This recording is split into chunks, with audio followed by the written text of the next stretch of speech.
नमस्कार दोस्तों, मैं हूं तुषार गौतम और आपका हमारे इजी सॉल्यूशन क्लासेस में एक बार फिर से स्वागत है। तो दोस्तों, आज के क्लास में हम क्लास 9 एनसीईआरटी बुक का चैप्टर 12 हीरोन्स फॉर्मूला पढ़ने जा रहे हैं, जो कि बहुत ही पूरी बुक का सबसे इजी चैप्टर है ये। तो दोस्तों, आज की क्लास आपके लिए बहुत ही मजेदार और इजी और बहुत ही अच्छी होने वाली है। ऐसा क्यों? क्योंकि आज की क्लास में हम क्लास 9 का चैप्टर 12 हीरोन्स फॉर्मूला पढ़ेंगे एनसीईआरटी बुक का। तो हम देखते हैं कि हीरोन्स फॉर्मूला कितना इजी, पूरी बुक का सबसे इजी चैप्टर माना जाता है ये, और इतना इजी है कि हम जितने भी मार्क्स का ये एग्जाम में आएगा, 6 to 8 मार्क्स का आता है ये एग्जाम में, मेन एग्जाम में, तो हमारे आसानी से वो प्राप्त हो जाते हैं। तो मैं बार बार आपको ये बता रहा हूँ कि ये इजी चैप्टर है। तो ऐसा मैं क्यों बता रहा हूँ? जैसे कि आपने देखा होगा दोस्तों कि एक मूवी होती है, पूरी मूवी स्टार्ट होती है हीरो से और एंड भी हो जाती है एक हीरो पे।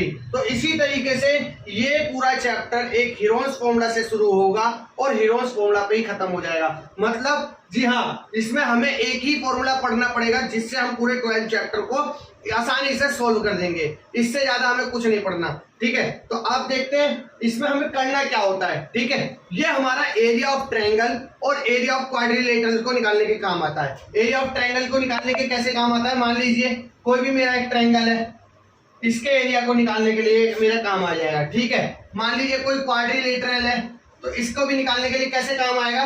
मान लीजिए इसमें हमने दो पार्टीशन कर दिए, तो एक फर्स्ट ये हो गया और फर्स्ट सेकंड ट्रायंगल ये हो गया। इसका एरिया निकालो, इसका एरिया निकालो, दोनों को ऐड कर दो तो एरिया ऑफ क्वाड्रिलेटरल निकल जाएगा। अब आप ये कहेंगे कि भाई हम तो बचपन से एक एरिया ऑफ ट्रायंगल निकालने के लिए एक फॉर्मूला यूज करते आ रहे हैं बचपन से।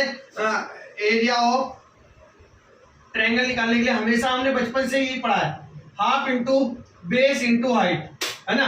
तो अब ये नया चैप्टर क्यों, है ना भाई? अब ये नया फॉर्मूला हम क्यों पढ़े, ठीक है। तो मैं बताना चाहता हूँ कि ये फॉर्मूला सिर्फ राइट एंगल वाले ट्रायंगल के लिए ही काम होता है, जिसमें हमारे को ये परपेंडिकुलर दिया जाता है।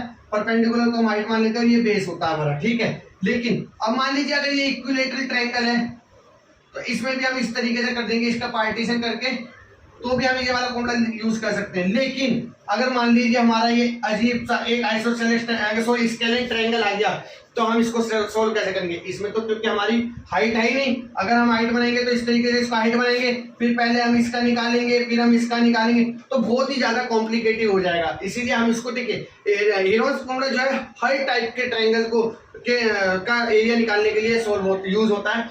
और जो ये सिर्फ राइट एंगल, ज्यादातर मोस्टली यूज होता है राइट एंगल में, जिसमें हाइट और बेस हमें दिया होता है, ठीक है। मैं आपको बताना चाहता हूँ, जैसे आप सभी को पता होगा कि इक्विलेटरल ट्रायंगल जो है जिसकी सभी साइड्स इक्वल होती है, ठीक है। आइसोसेलेस ट्रायंगल जिसकी दो साइड्स इक्वल होती है, राइट एंगल जिसकी एक साइड एंगल होती है, और स्केलेन ट्रायंगल जिसकी कोई भी साइड इक्वल नहीं होती। तो बेसिकली ये हीरोन्स फॉर्मूला बना है इस टाइप के ट्रायंगल के लिए, ठीक है, और आसानी से क्वाड्रिलेटरल के एरिया को भी निकालने के लिए बना है। आइए हम एक बार फॉर्मूले पर नजर डाल देते हैं।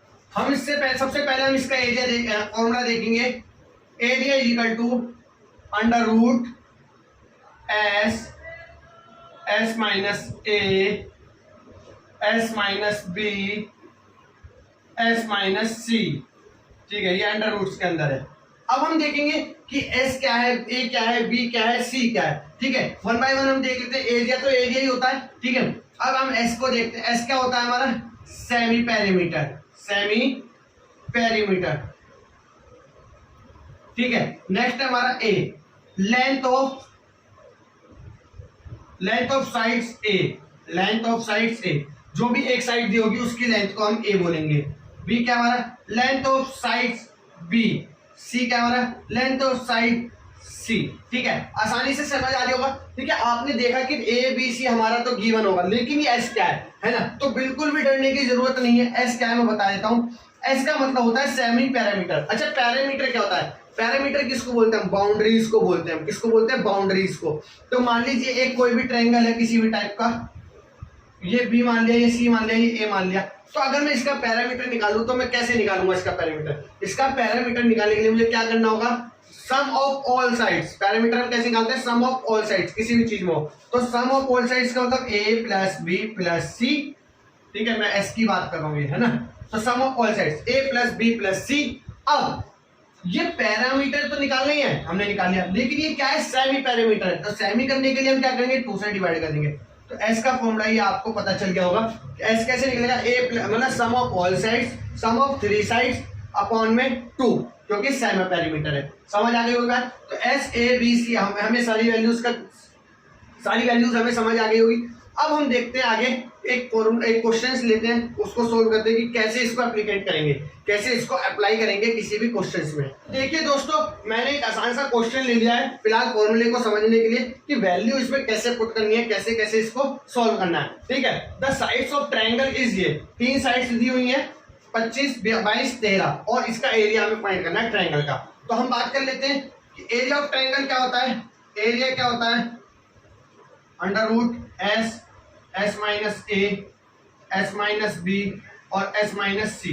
ठीक है, अब हम बात करेंगे कि ए बी सी क्या है। ठीक है, ए हम लिखेंगे गिवन ए क्या है हमारा 25, बी क्या है हमारा 22 एंड सी क्या है 13।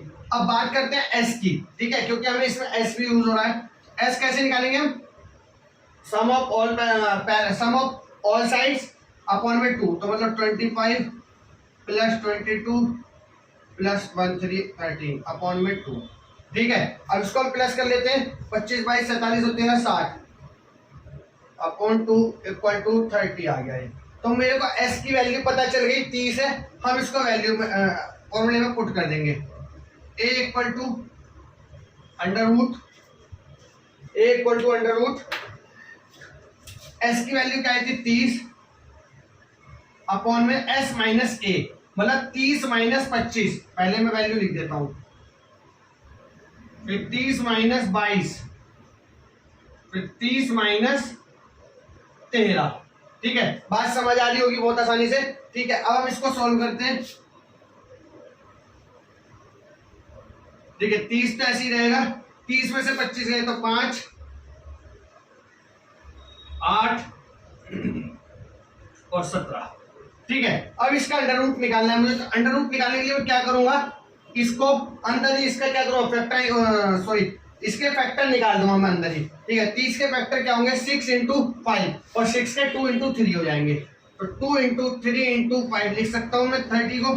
भाई 2 3 6, 6 5 30, 5 का 5 ही रहेगा। 8 का मैं लिख सकता हूँ 2 इंटू 2 और 17 प्राइम नंबर है तो 17 का कोई भी फैक्टर नहीं होता। ठीक है, अब हम इस पर पेयर बना लेंगे। 5 का एक पेयर बन गया, 5 बार आ जाएगा हमारा। 2 का बन गया, 2 भी बाहर आ जाएगा। फिर दोनों 2 का बन गया, फिर ये भी 2 बाहर आ जाएगा। फिर रूट के अंदर क्या बचा 3 और 17, 3 और 17 बचा रूट के अंदर। ठीक है, अब क्या होगा 5 2 10, 10 2 20, तो 20 बाहर हो गया और अंदर क्या आएगा मेरा 17 3 51। तो ये मेरा एरिया क्या आ गया 20 रूट 51। हम नेक्स्ट क्वेश्चन ले लेते हैं। अभी मैंने आपको ये अपने तरफ से क्वेश्चन मान के आपको समझाया कि किस तरीके से इसको वैल्यूज को रखेंगे, तो बहुत ही आसानी से समझ आ गया होगा, उम्मीद करता हूँ। ठीक है, अब हम देखते हैं चैप्टर 12 का 12.1 में किस टाइप के क्वेश्चंस दिए हुए हैं। पहले हम वो सॉल्व करते हैं। तो देखिए दोस्तों, अब हम चैप्टर 12 के 12.1 का क्वेश्चन नंबर 4 देखते हैं कि इसको कैसे सॉल्व करना है। देखिए क्वेश्चन क्या हुआ है, find the area of triangle. आपको एरिया ऑफ ट्रायंगल निकालना है जिसकी 2 साइड गिवन है। क्या क्या है, तो 18 सेंटीमीटर एंड 10 सेंटीमीटर और पेरीमीटर दिया हुआ है। तो देखिए बेसिकली आपको निकालना क्या है, एरिया ऑफ ट्रायंगल। मतलब एरिया ऑफ ट्रायंगल का मतलब अगर मैं बात करूं तो एरिया का फॉर्मूला क्या होता है, हीरोस फॉर्मूला यूज करेंगे हम, S minus A, S minus B and S minus C. ठीक है, ये हमें फॉर्मूला समझ आ गया। इसमें से हमें 2 साइड्स दी हुई है, ए एंड बी दी हुई है। तो मतलब अगर मैं ए की बात करूं तो ए क्या है, ए मेरा 18 हो गया 18 सेंटीमीटर एंड बी मेरा 10 सेंटीमीटर हो गया। अच्छा, फिर मेरा पेरीमीटर दिया हुआ है, एक पेरीमीटर क्या दिया हुआ है, पेरीमीटर 42 सेंटीमीटर जो है। अच्छा पेरीमीटर, अच्छा तीसरी साइड्स नहीं दी है। देखिए तीसरी साइड्स नहीं दी है, ये भी हमें निकालनी पड़ेगी और फिर हमें एरिया भी निकालना है। तो हम सबसे पहले देखते हैं कि हमारा पेरीमीटर क्या होता था। पेरीमीटर हमारा क्या होता था a प्लस बी प्लस सी, मतलब सभी बाउंड्रीज को सम कर दो, मतलब सम ऑफ ऑल साइड्स। ठीक है, तो a प्लस बी प्लस सी, तो हमारा पैरामीटर दिया हुआ है 42 और ए की वैल्यू दी है 18 प्लस बी की वैल्यू दी है 10 प्लस सी की वैल्यू हमें नहीं गिवन है। ठीक है, तो अब हमने इधर इसको माइनस प्लस करा तो 28 हो गया ये, प्लस सी इधर 42, तो इधर 42 माइनस 28 इक्वल टू सी, तो सी की वैल्यू क्या आ गई 14 आ गई। क्या आ गई सी की वैल्यू 14। तो अच्छा हमें ए बी सी सब मिल चुके हैं, अब 14 सेंटीमीटर हो गया ये भी। ठीक है, ए बी सी भी हमें मिल गया है। अब हम पैरामीटर निकाल लेते हैं। तो देखिए सेमी पैरामीटर निकालने के लिए एस निकालना होता था हमें, तो क्या होता था ए प्लस बी प्लस सी अपॉन 2 हो जाता था। तो इस सब का सम क्या है 42 अपॉन में 2 मतलब 21 सेंटीमीटर। एस भी आ गया मेरा 21 सेंटीमीटर। अब हम इसको सॉल्व कर देंगे फॉर्मूले में रख के। देखिए एस की वैल्यू क्या है 21 माइनस ए क्या है 18, 21 माइनस 10 एंड 21 माइनस 14। ठीक है, समझ आ रहा होगा। अपॉन में फिर दोबारा सोल्व करते हैं हम। ठीक है, 21 ऐसी रहेगा, 21 में से 18 गए 3, इंटू 21 में से 10 गए 11, इंटू 21 में से 14 गए 7। ठीक है, अब हम इसका फैक्टर कर देंगे। फैक्टर कैसे करेंगे, 21 को हम क्या लिख सकते हैं 3 इंटू 7 इंटू 3 ऐसे आएगा। 11 भी प्राइम नंबर है, कुछ नहीं हो सकता, और 7 में भी कुछ नहीं हो सकता। ठीक है, 3 का पेयर बन गया, 3 बाहर आ गया, 7 का पेयर बन गया, 7 भी बाहर आ गया, लेकिन अंदर क्या रहा 11। तो ये 7 के 21 रूट में 11 सेंटीमीटर आंसर आ गया हमारा। ठीक है, समझ आ गई होगी, सेंटीमीटर स्क्वायर हमारा आंसर आ गया एरिया में। ठीक है, समझ आ गई होगी बात आपको।